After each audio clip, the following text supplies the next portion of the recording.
अब हम मजीद टेबल्स कुछ क्रिएट करने की कोशिश करेंगे और टेबल्स क्रिएट करने का जो मेन ऑब्जेक्टिव होगा यहाँ पर हमारा वो रिलेशनशिप को समझना होगा। रिलेशनशिप की मदद से हम बेसिकली टेबल्स को आपस में इंटीग्रेट कर देते हैं, आपस में मिला देते हैं, जिससे एक दूसरे टेबल में मौजूद इंफॉर्मेशन को हम आपस में शेयर कर सकते हैं, रिव्यू कर सकते हैं और अगर कोई चेंजिंग वगैरह है तो वो हम उसको कर सकते हैं। तो ऐसा करने के लिए सबसे पहले मैं एक टेबल क्रिएट करता हूँ। ये टेबल बेसिकली स्टूडेंट के पेरेंट्स से खास तौर पर रिलेट होगा। इस वक्त हमने जो टेबल अब तक क्रिएट किया है वो टेबल स्टूडेंट की मार्कशीट से रिलेट या उसके रिजल्ट से रिलेट है। अब हम दो और टेबल्स क्रिएट करने जा रहे हैं, जिसमें पहला टेबल स्टूडेंट की पर्सनल डिटेल्स से ताल्लुक रखता होगा और दूसरा उसके फीस स्ट्रक्चर से ताल्लुक रखता होगा। और फिर हम उन टेबल्स को आपस में मर्ज करेंगे और देखेंगे कि किस तरह से उनकी रिलेशनशिप्स क्रिएट होती है। तो हम टेबल डिजाइन में जा रहे हैं और सबसे पहले हम आईडी नाम की एक चीज क्रिएट कर रहे हैं जिसमें हमने नंबर किया हुआ है। उसके बाद स्टूडेंट के नाम से हमने फील्ड क्रिएट की। देन उसके बाद नेम, father like संदेश दे देते हैं नंबर के अंदर, address, phone number, email address, right. छोटा सा एक फॉर्म बना दें ताकि हमें चीजें समझ में आए कि हम कर क्या रहे हैं और किस तरह से हमने काम करना है। अब इसमें चूंकि हमें रिलेशनशिप बिल्ड करना है, इसलिए हम स्टूडेंट नेम की फील्ड को as a primary key create करेंगे। रिलेशनशिप क्रिएट करने के लिए दो बातों का ख्याल रखना होता है। पहली चीज ये कि जब दो टेबल्स के आपस में आप रिलेशनशिप क्रिएट करते हैं तो उनकी फील्ड के नाम सेम होने चाहिए, उनकी डाटा टाइप सेम होनी चाहिए और उस फील्ड को एज अ प्राइमरी की आपको क्रिएट करना होगा। इस फील्ड को प्राइमरी की क्रिएट करने के बाद अब मैं फाइनली इस टेबल को क्लोज करके सेव करता हूं, जिसको मैं पर्सनल डिटेल के नाम से इस टेबल को मैं सेव कर देता हूं। अपने स्टूडेंट डिटेल के टेबल पर राइट क्लिक करके इसके डिजाइन व्यू पे जाता हूं और यहाँ पर पहली फील्ड जो स्टूडेंट आईडी है, सिंपल आईडी करके इसकी डाटा टाइप को नंबर कर देता हूं, जबकि दूसरी फील्ड जो कि स्टूडेंट नेम के नाम से है इसको as a primary key create करके सेव कर देता हूं। क्लोज करने के बाद क्योंकि ये काम मैं बाद में कर रहा हूं, होता तो ये हो कि ये काम जब आप टेबल क्रिएट करते हैं तो उसी वक्त कर लेना चाहिए, लेकिन चूंकि हम बिल्कुल शुरू में प्राइमरी सेशन में थे और बिल्कुल बेसिक क्लासेस पढ़ रहे थे, तो इसलिए मैंने इस टॉपिक को वहां पर डिस्कस नहीं किया। लेकिन जैसे जैसे आप एक्सेस में एक्सपर्ट होते जाएंगे तो मैं आपको रिकमेंड करूंगा कि आप ये काम जो है वो एक्सेस में जब आप टेबल क्रिएट करें बिल्कुल स्टार्ट में या ब्रेनस्टॉर्मिंग करें जब आप, तब उस वक्त ही रिलेशनशिप के लिए काम कर लीजिएगा, वरना बाद में फिर आपको कुछ प्रॉब्लम फेस करना पड़ सकता है। लेट्स सी, अगर इस वक्त मुझे कोई प्रॉब्लम फेस ना करना पड़े तो उसके लिए मुझे क्या करना पड़ेगा? इसके लिए मुझे ये करना पड़ेगा कि दोनों टेबल के अंदर जो रिकॉर्ड्स मौजूद हैं उन दोनों रिकॉर्ड की जो रिकॉर्ड कीपिंग है वो दोनों मुझे सेम करनी पड़ेगी। और इसमें आईडी की फील्ड जो है वो मेरी मिसप्लेस्ड हो गई है, तो मैं सबसे पहले इसको ठीक कर लेता हूँ। लाइक स्टूडेंट आईडी जो कि अब सिर्फ आईडी है, मैंने इसको ठीक कर लिया है। ऑलराइट, देन चूंकि दोनों टेबल में रिकॉर्ड सेम होने चाहिए, इसलिए मैं अपने पर्सनल टेबल को ओपन कर लेता हूं और अपने स्टूडेंट टेबल को भी ओपन कर लेता हूं और दोनों के रिकॉर्ड को सेम कर देता हूं। क्योंकि यहाँ पर रिकॉर्ड बहुत ही कम है, इसलिए मुझे इनको टाइप करने में ज़्यादा देर नहीं लगेगी।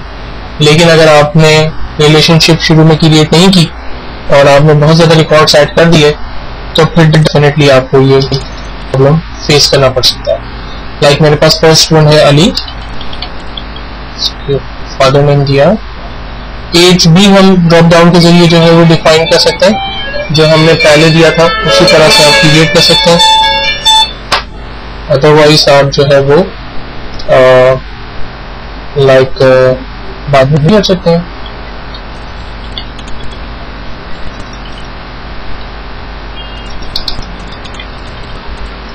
देन सेकंड हमारा आईडी है और नंबर 8 है कॉल,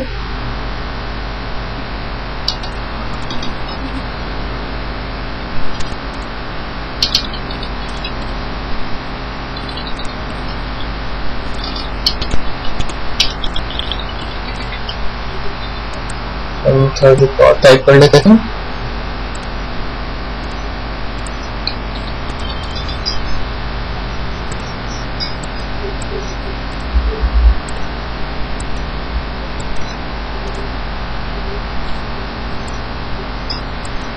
ओके, सेवंथ में Salim, okay, next to Dalit,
तमाम रिकॉर्ड्स को ऐड कर लेने के बाद अब हम अपने दोनों टेबल को क्लोज करते हैं और रिलेशनशिप की तरफ चलते हैं। रिलेशनशिप बनाने के लिए मैंने आपसे पहले भी कहा था कि आपको जिस दो बातों का ख्याल रखना है वो दोनों फील्ड के नाम सेम होने चाहिए और दोनों फील्ड को एज अ प्राइमरी की आपको सपोज करवाना है।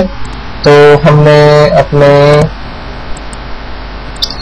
पहले टेबल को जो कि हमारा स्टूडेंट टेबल है उसकी डिटेल को हमने student field as a primary key create किया हुआ है और हमारा पर्सनल डिटेल के नाम से एक और टेबल है उसमें भी फील्ड का नाम है स्टूडेंट नेम, उसको भी एज अ प्राइमरी की हमने क्रिएट किया हुआ है।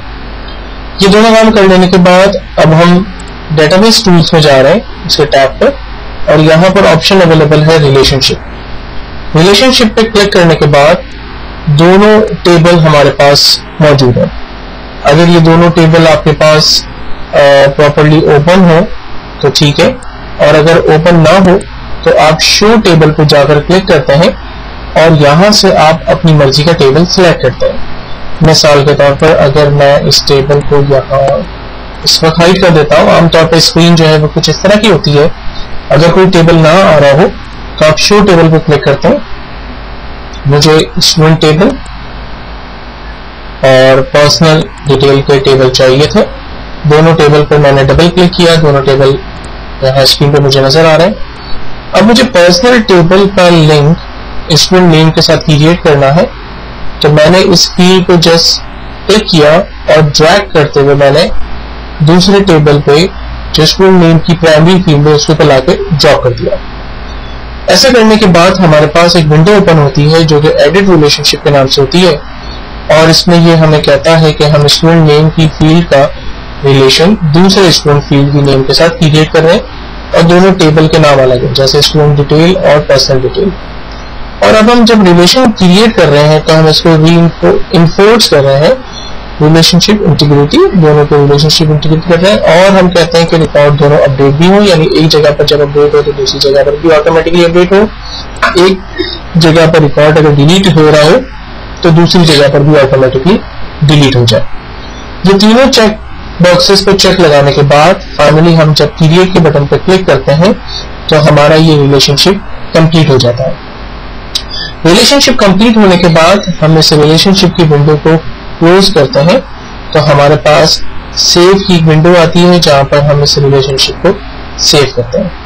सेव कर लेने के बाद हम दोनों टेबल में से किसी भी एक टेबल को जब हम डबल क्लिक करके ओपन करेंगे तो इस टेबल में जो सबसे पहली फील्ड होगी उससे पहले हमारे पास एक प्लस का आइकॉन, एक सिंबल बना हुआ आएगा। जब हम इस प्लस के बटन पर क्लिक करेंगे तो उस टेबल से ताल्लुक रखने वाला रिकॉर्ड हमें नजर आएगा, यानी स्टूडेंट ID 1, स्टूडेंट नेम तो ऑलरेडी है अली, फादर नेम, स्टूडेंट की age, address, phone number, email address हमें नजर आ रहा है। जब हम इस माइनस पे क्लिक करेंगे तो रिकॉर्ड हाइड हो जाएगा और हम दूसरे रिकॉर्ड को इसी तरह से रिव्यू कर सकते हैं और इस तरह से हम एक ही टेबल से मजीद रिकॉर्ड्स को रिव्यू कर सकते हैं। इसी तरह से अगर मैं दूसरे टेबल पर जाकर डबल क्लिक करता हूं जिसके साथ मैंने इसका रिलेशन क्रिएट किया था तो इस टेबल पर भी हम देख सकते हैं कि यहाँ एक प्लस का आइकॉन बना हुआ है। जब हम इस प्लस के बटन पर क्लिक करेंगे तो इस स्टूडेंट की मार्कशीट में जो भी इंफॉर्मेशन मौजूद होगी, यानी उसका जेंडर, क्लास, सेक्शन और उसके सब्जेक्ट्स के नंबर्स और उसका टोटल परसेंटेज ग्रेड वो हमें नजर आ रहा है। इसी तरह से हम दूसरे स्टूडेंट के रिकॉर्ड को देख सकते हैं, तीसरे स्टूडेंट के रिकॉर्ड को और इंडिविजुअल रिकॉर्ड्स को देख सकते हैं। इंटरेस्टिंग बात ये होगी कि यहाँ पर जब हम रिकॉर्ड को ऐड करना चाहें तो उन रिकॉर्ड्स को हम ऐड भी कर सकते हैं। मिसाल के तौर पर रिकॉर्ड नंबर लाइक 3 और student name like Ahmad, father name 1, age 9 years, address Karimabad,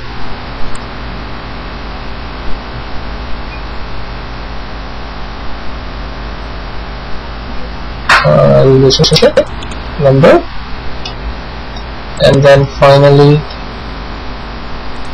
Ahmed at tara.tk। और अगर मुझे स्टूडेंट डिटेल में जाना है तो मैं